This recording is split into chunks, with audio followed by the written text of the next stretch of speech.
Hello everyone and welcome to Kikopup's dog training tip of the day for today. Somebody recently commented they would like a tip of the day on working with distractions.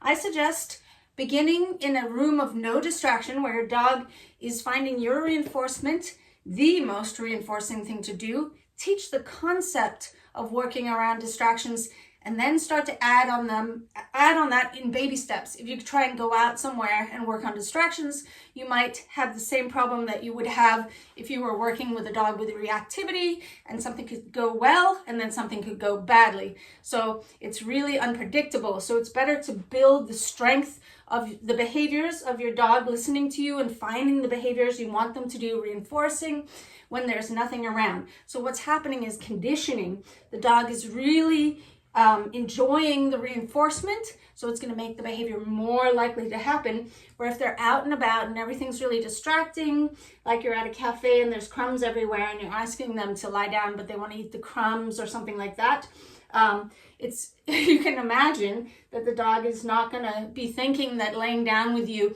is the most reinforcing thing to do. So you build on it. Are you ready? So Bliss is my 10-month-old Border Collie mix.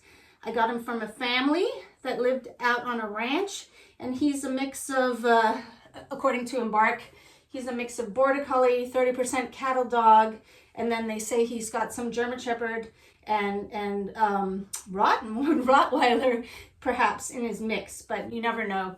Okay, so let's get started. Because he's already been settled, I'm going to ask him to get up and then lay down again. Free. Good boy. And now I'm going to ask him to down. Good job. So what you first want before you add distractions is at least 5 seconds of a behavior if it's a maintained behavior. So where the dog stays in position, you can mark and reinforce the dog. That way you can start adding distractions. Now I already have tutorials on adding distractions and teaching stay behaviors with different types of distractions like toys and treats, but this is just a fun little taster video. So the very, very basics of adding a distraction is you choose an environment where the dog can learn. You present the distraction in as low level as possible that you know the dog's not going to get up, like that, and you mark. So you either say yes or good or whatever your verbal marker is that means they're going to get a treat, or you clip. So I'm holding the treat out, I mark, and then I reinforce him. So this is the distraction for the moment, but most dogs get up if you put a treat down. So if I put it down here, he probably would get up thinking I was giving it to him like I am there. But this is a new picture, and basically what you're doing is you make the step so small that you can put a treat down on the ground if you do this enough, and the dog is not going to get up. So you're marking them for wanting to stay in the down position when distractions happen. So not only are they learning using apparent conditioning, where they're learning, oh, I stay in this position, I get food, but they're also learning, oh, when there's food on the ground, I love laying in the down position, which is classical conditioning. So the dog is having that calm, happy response to seeing something in the environment fall rather than feeling frustrated about it.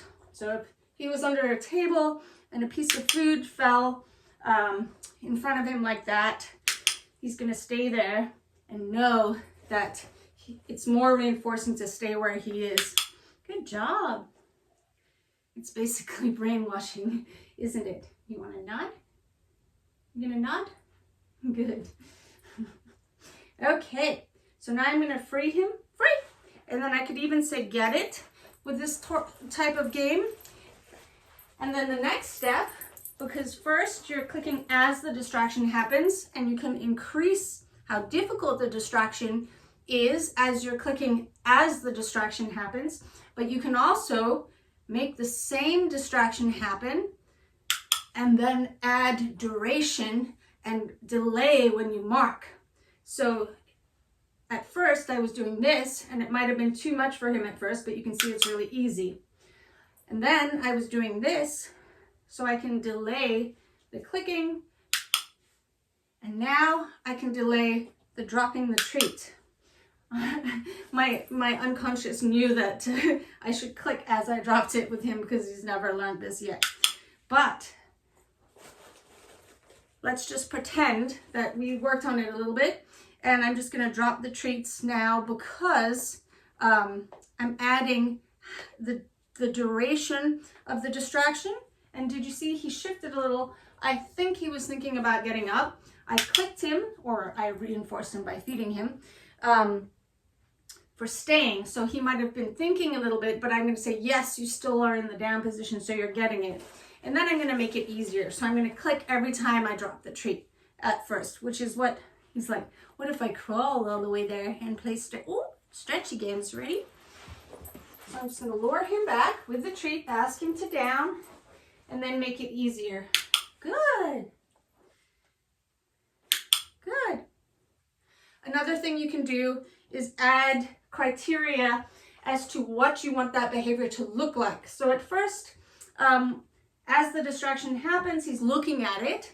If that's not what you wanted and you wanted your dog to look at you, you could then make the distraction a little bit easier and repeat it, and then see if your dog might offer looking at you, or you can ask for the attention. So I'm going to do this, and then I'm going to make my attention noise or say his name. If you have a border collie, they might just enjoy watching your hand do that. Good boy.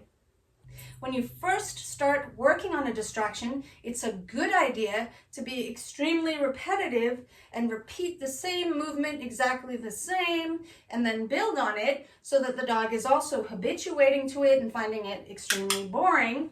And then when the dog is having success, then you want to start adding variability to the behavior, so your dog is really going to understand the concept of it, rather than it happening in this very small controlled picture, and then in other situations they're going to think, their brain is going to think unconsciously, oh, this is a different picture, it probably doesn't mean the same thing, or they might not even remember what they're supposed to do. So you're doing the same repetitive movement and you can build on it. For example, like you're doing this and then you're dropping the treat, and it's very repetitive, and you build on it, and then when they learn it, then you start varying. But if you vary too much while you're training the new behavior like this, hello Kiko, then what can happen is the dog can keep getting up. So my tip is that if they get up 2 to 3 times in the training session for the same thing, then it's too hard and you need to go back a step or think of a way to break up the information, break up the steps so the dog can get it easier. Now Kiko, my little Chihuahua, as you might have heard me say earlier, is 17 and she is deaf and partially blind, so she just gets to wander around and get treats. And she's a really good distraction for Bliss. Hey, Pupsy. Thank you so much for watching. If you'd like to support my work, don't forget to like, comment, and subscribe to my channel. You can also become a supporting member of channel Kikopup by clicking that join button that you see under my videos or on my YouTube channel, and that gains you access to one members video a month that you can find in the community section of my YouTube channel. See you later.